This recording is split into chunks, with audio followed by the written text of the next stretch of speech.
আসসালামু আলাইকুম। আমি আসিফ একটি গল্প নিয়ে আপনাদের সামনে চলে আসলাম।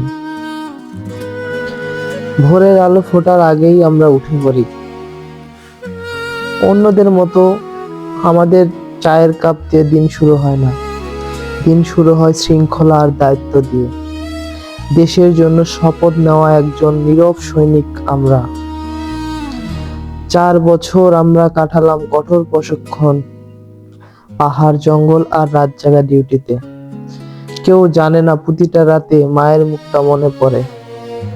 ফোন করার সুযোগ পায় না, তবুও মনে মনে বলি, আমি ভালো আছি মা, তবু দেশটা ভালো থাকুক।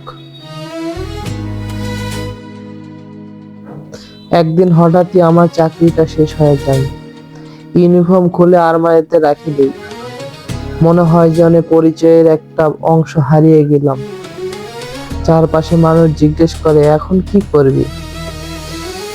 আমি উত্তর দেই না, শুধু ভাবি, সৈনিক কি শুধু পোশাকেই হয়?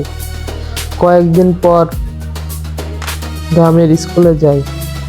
দেখি কিছু বাচ্চা বই ছাড়া পড়াশোনা করছে।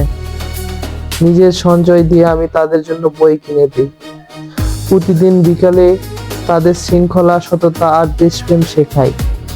একদিন সেই বাচ্চাদের একদিন জিজ্ঞেস করে, ভাইয়া আপনি কি এখনো সৈনিক?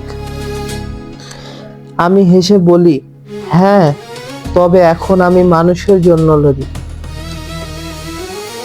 সেদিন আমি বুঝে যাই, সৈনিক কখনো অবসর নেয় না, সে শুধু যুদ্ধের ময়দানে বদলায়। মানুষের জীবনে প্রতিটা পদক্ষেপে নিজেকে লড়তে হয় একজন সৈনিক হিসেবে। হয়তো সেটা পরিবারের জন্য অথবা নিজের জন্য। আসসালামু আলাইকুম। গল্পটা কেমন লাগলো সবাই জানাবেন। ধন্যবাদ।